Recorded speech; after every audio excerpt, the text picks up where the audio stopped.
I should point out it's not Alex, it's SJ. Oh. SJ Alexanderson. That's my handle on Twitter. On Facebook, I'm Arthur Pineapple if you want to look me up. Firstly, I should mention my brother, Robbie Doan, over there, has set up a new poetry website. You can find it at www.poetshub.com. It's supposed to be a one-stop shop for all writers. There's competitions, podcasts, forums, items and all things such as writer's block and everything like that, with ideas on how to get over them. So that's www.poetshub.com. Well worth having a look at. I'm on it. I am as well, I got to be honest. But he is my brother. Right, on the poetry front, October the 3rd last year, National Poetry Day. On the Guardian Live blog, I was lucky enough to be one of the eight poets featured. Dylan Thomas, Seamus Heaney were there, and so was I. No one had ever heard of me. I used to play rugby for Larne, I used to play cricket for Larne, so this is like a homecoming for me.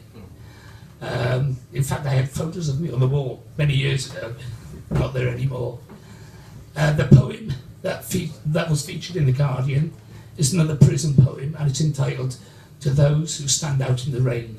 This should have been a launching pad for me. However, within 3 weeks of being in The Guardian, I was diagnosed with throat cancer. So, touch wood, at the moment I'm cancer free and I'm fighting my way back.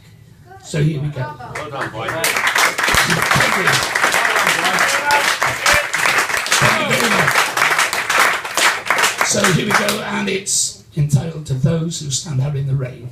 It's a while since I've done it, so I'm going to open the page. When I was in prison, they wouldn't let you stand out in the rain. Exercise would hobble back onto the wings in the guise of blue and grey. The officers didn't like it. They thought they may dissolve and anarchy would break out inside. It wouldn't have, of course, but there were memorandums stamped Ministry of Justice that said it would. So they believed. Because the system had no flaws, the system was always right. I mean, so many things were inside. My children, family, options, the rain, to name but a few. I yearned to be able to look to the heavens and feel a gentle drizzle on my face, a rhythmic massage of wetness, a cloudburst of biblical proportions even. Of course, this never happened. It was only a dream. We had to be desensitized, dehumanized, and treated like the bastards we were, because the system said so. And the system, as we know, was always right. There was no such thing as harsh sentencing or miscarriages of justice for any of us.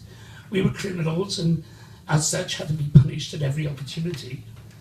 Allowing us to stand out in the rain would have been perceived as a weakness, as a moral victory for the immoral. The only time I could look up and feel water in my face seemed to be accompanied by a symphony of rasping, gasping, 20-a-day heavy breathers enjoying the intimacy of the shower block.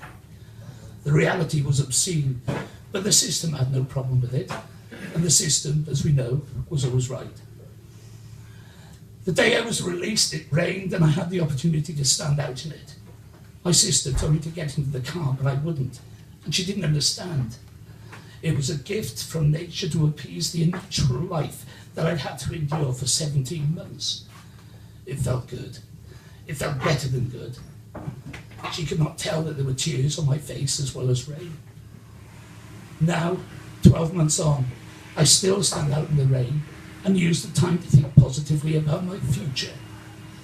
This is my system, and although my system is not always right, it cannot fail, because the stakes are too high. Thank you.